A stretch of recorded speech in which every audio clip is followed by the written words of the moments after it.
She missed her flight, but not her moment. A stranger fell, and she chose him over her dreams. What she didn't know was someone powerful was watching. The heel of her sneaker caught on the edge of a sticky tile as she weaved between rolling suitcases and slow-moving travelers. Gwen Moore didn't curse. She just muttered a low, "Sorry," and kept going, her paper coffee cup clutched in one hand, her ID badge bouncing against her scrubs. The terminal buzzed with half-slept voices and fluorescent hums, the muffled announcements from distant gates folding over one another in waves. "Watch it," someone mumbled as they brushed past, knocking her shoulder. She spilled just enough of the coffee to smear the corner of her badge. G. Moore, CNA. She stopped for a beat, wiped it with the edge of her sleeve, then glanced at the clock on the overhead board. 7:12 a.m. The final boarding call wasn't far off. She moved quickly, but not frantically, like someone used to being late, but never for lack of trying. At gate C-17, the crowd clustered in that quiet tension of almost boarding. Men in pressed suits stared at phones. A few women held sparkling handbags. A pilot laughed too loudly at something the gate agent said. Gwen stepped into line behind them, unnoticed. A teenager in front of her dropped his Starbucks bag, a sandwich and napkin tumbling out. She bent without a word, gathered it, handed it up. "Thanks," the boy mumbled, not looking up. He had wireless earbuds in. Gwen didn't respond. Her back straightened a little slower as she returned to her spot. The agent at the counter didn't meet her eyes, just gestured toward the seat chart. "No more upgrades. You're in 22B. The man behind her, tall, silver watch, red tie, got a warm smile and a quiet joke. They both chuckled. Gwen stepped aside, jaw tightening for just a second, then released it like she'd done it 1,000 times. The intercom sparked to life. Final boarding call for Flight 407 to Denver. From her scrub pocket, Gwen pulled a small, crumpled photo. A girl in a yellow graduation gown, gap-toothed and grinning. On the back, in looping kids' print, "For Mommy. Keep going." Gwen touched it to her lips, just a whisper of a kiss, then tucked it away. The line thinned. She walked forward. A custodian's cart squeaked past, plastic bins stacked high, a chipped ceramic mug perched on top. A sudden bump. The mug tipped. She caught it mid-air. "Nice catch," the man said, wheeling around, surprised. "Almost lost my favorite." She looked at the side. Faded cursive read, "Be the one who stays kind." She gave a dry little chuckle. "I'm used to catching what others drop." The man smiled, rolled on, closer now. She could see the jet bridge, could almost taste the stale recycled air, the tiny seat. Her hand reached for her phone, checking for texts. Nothing new. Then a voice, sharp, male. "Kindness doesn't make you valuable. Results do." To her left, a tall man in a tight charcoal suit stood over a younger woman with a staff badge. He was speaking low, but pointed. The woman glanced down, ashamed. His gaze shifted, landed on Gwen. "You waiting for someone to help you too?" She paused, cocked her head slightly. "No, I usually do the helping." She stepped past him. Just as her foot hit the metal threshold of the jet bridge, a thud echoed behind her. It wasn't loud. Not loud like a dropped suitcase or a slam of a bag, but solid, sudden, and wrong. People froze. An old white man, maybe mid-80s, in a windbreaker and khakis, had collapsed near a bench, his face pale, mouth slack. His eyes fluttered open, confused. Gwen turned instantly, dropped her bag, knelt beside him. "Sir?" Her voice was calm, practiced. "Can you hear me?" His head tilted slightly, lips moving. "Wrong gate." The gate agent hesitated, wide-eyed. A couple passengers took out phones. Most stood still, unsure, unwilling. The operations manager, the one in the charcoal suit, rolled his eyes. "We'll call medics. That's not your job." Gwen didn't answer. She had already slipped off her sweater, rolled it under the man's head, gently elevated his legs. "Can you squeeze my hand?" she asked, kneeling close. "Good. That's good." Near a pillar, a figure watched. Older, quiet. Black man, navy cap, no luggage. No one noticed him, but he noticed her. Someone offered a bottle of water. Gwen nodded thanks, helped the man sip. His hands trembled. Behind her, the door to the jet bridge beeped and slid closed. The gate agent gave a helpless little shrug. "We had to board." Gwen sat back, her knees stiff from the tile.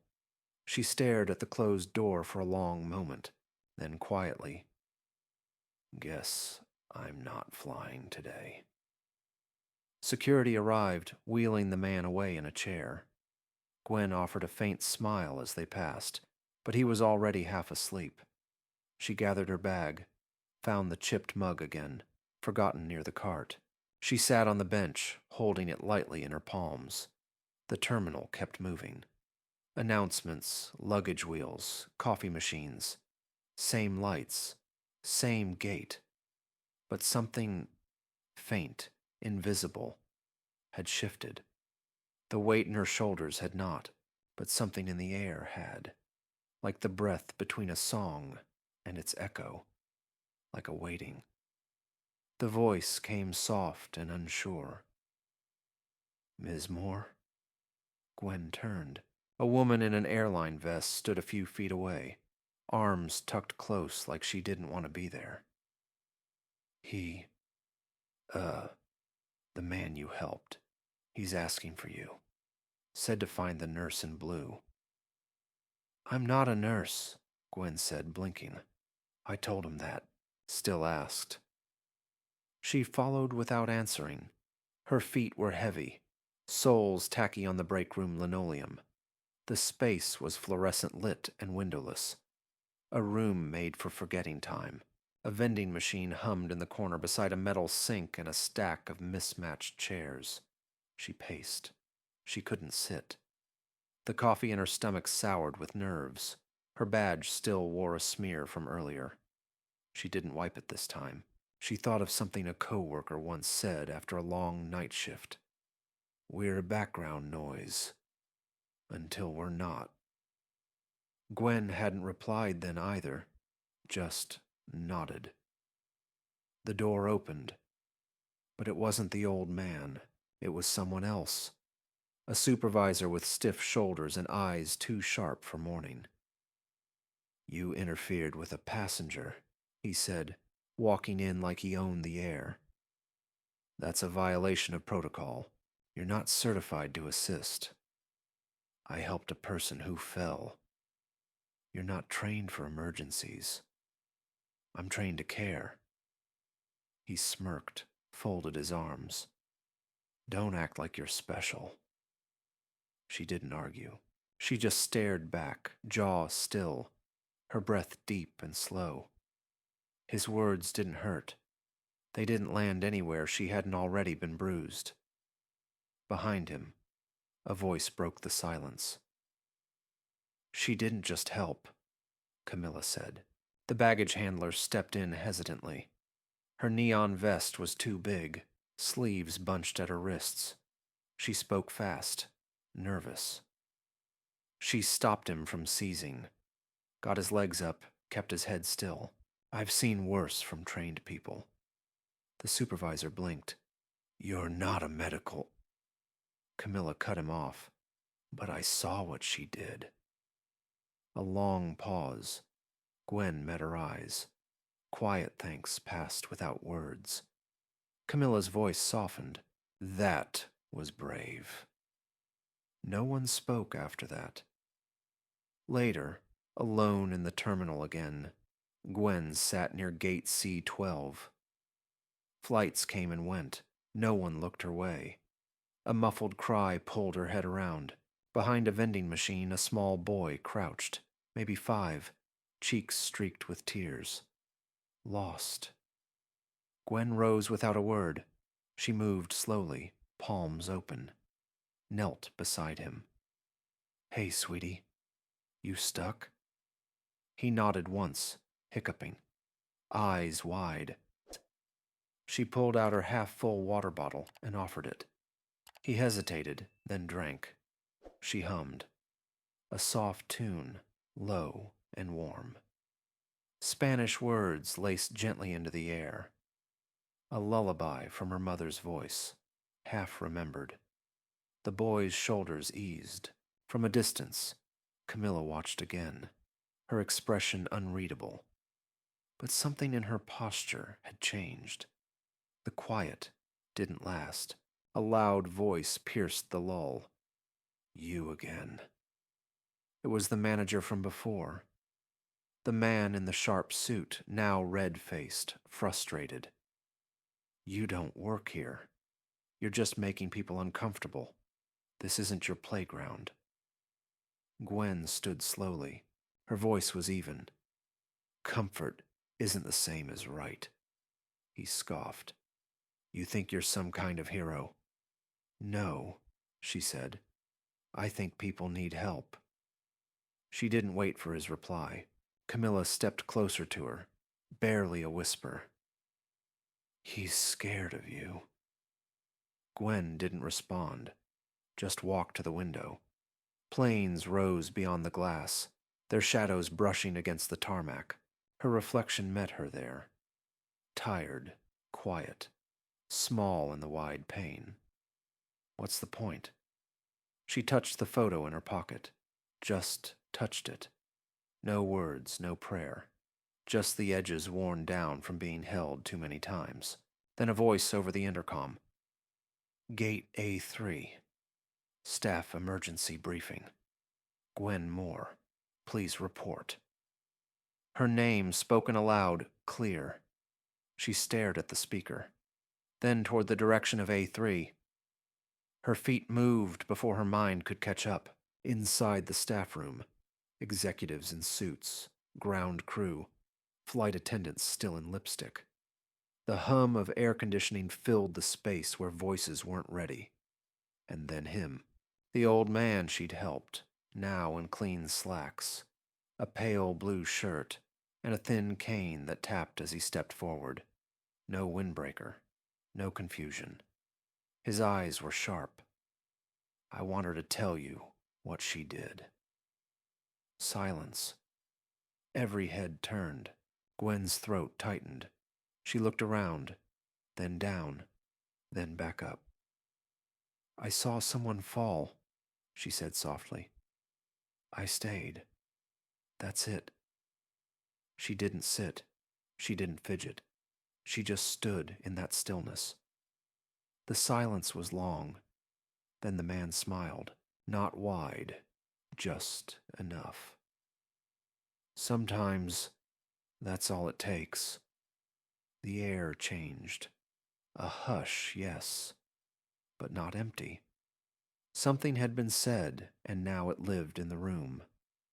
Gwen felt it like a heartbeat, slow and steady. She didn't smile back, but her shoulders. They lifted just slightly, like someone remembering how to stand taller. Later, in a quiet lounge away from the public gates, Gwen sat near the window with her hands folded in her lap. Her shoes were still damp from the terminal's morning mop, and the stale air carried a faint scent of carpet glue and burnt coffee. Outside, planes rolled past in slow, purposeful arcs. She heard him before she saw him. The soft tap of a cane on the polished floor. Mind if I join you? Gwen turned. The old man, dressed now with quiet intention, nodded toward the seat across from her. His cap was gone, his hair white and neatly combed. She gestured to the chair. You're walking better than earlier. He smiled. Only just. Don't get too impressed. He eased into the seat with a small wince, placed the cane across his lap. Charles Langston. She blinked once. The name's familiar. You've probably flown with my company before. Gwen tilted her head. You own an airline. He nodded. Langston Aviation Group. I started it 43 years ago with one route, 2 leased jets, and a very patient wife. She didn't laugh, but her lips twitched. I was testing something this morning, he added, eyes studying her, looking at how our people, our systems, respond under pressure. She said nothing. You passed. I wasn't taking a test. That's why it mattered. They sat quietly for a while, the soft hiss of the vents filling the space between them. He leaned back, watching her. Tell me something, Gwen. Do you always step in? Only when no one else does. He nodded slowly. And if they did, I'd still watch, just in case. A few minutes later, the door behind them opened. 2 executives entered, clean suits, quick eyes, the kind of men who calculated things as they spoke. One of them, the taller, gave a tight smile. Mr. Langston, sir, we got the reports. We're all set to... Langston raised a hand, silencing him without words. She's not an employee, the second man said after a pause. Not trained. Not even certified to... We're not here to discuss protocol, Langston said. His voice was steady. We're here to recognize decency. The room shifted. Not loud, just quieter. In that sharp way people go silent when the balance of power moves a notch. Langston turned back to Gwen. You didn't do what was expected. You did what was right. She didn't reply. Not yet. The operations manager entered last. Same man from before. Charcoal suit, expression more careful now. He kept his hands behind his back. I misjudged you, he said. That was my mistake. His voice wasn't warm, but it wasn't cruel. It was the kind of apology that had edges. Rough, reluctant, but real. Gwen gave a small nod. That was all. Langston reached into a slim leather folder and took out an envelope. He placed it on the table between them. I'd like to sponsor your RN training. Full ride. Flexible schedule. And when you're ready, a place with us in the medical response division. Guaranteed. Gwen didn't touch the envelope. I don't want press, she said. You won't get it. No cameras, no backpatting. No spotlight, he agreed.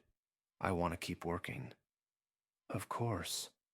She looked at him for a long time, then down. On the table beside the envelope sat the chipped mug. Someone had placed it there earlier. Probably a crew member who didn't know what else to do with it. Be the one who stays kind. Same words. But they sounded different now. She picked it up, turning it in her hands. Only if I can still catch what others drop, she said quietly. Langston's smile deepened. That's the job. She took the envelope, folded it once, and tucked it into her bag without fanfare. Later that week, Gate C-17 felt lighter. No one had repainted it or changed the lights, but something had shifted. Camilla, now with her vest properly fitted and a clipboard in hand, helped an elderly man ease his suitcase onto a bench. "You good, sir?" "Want water?" she asked gently. Nearby, a ground crew worker offered a young mother his seat without being prompted. No big gestures, just better ones. Change came quiet. At baggage claim, Gwen stood beside a row of dented luggage carts, watching. Another woman, younger, scrubs a shade lighter, clearly new, knelt to help a confused traveler whose ticket had torn. Gwen didn't interrupt, just watched. A small smile touched her face. Not pride, exactly. Something quieter. Recognition. Her own badge now read G. Moore, RN. The uniform was new. Navy, tailored, but plain. She still carried the old mug in her bag. Back in the staff lounge, tucked into a glass display box beside an old photo of Langston's first plane. The mug had appeared a few days after the meeting. A tiny brass plaque beneath it read, "Be the one who stays kind. Gwen Moore." She hadn't asked for that, but she hadn't objected either. That morning, a boy pointed as Gwen walked by the terminal Starbucks. "Is that her?" he whispered to his mom. The woman squinted after Gwen's figure. Calm, unreadable, disappearing into the crowd. "Maybe," the woman said. "Maybe she was always there. We just weren't looking."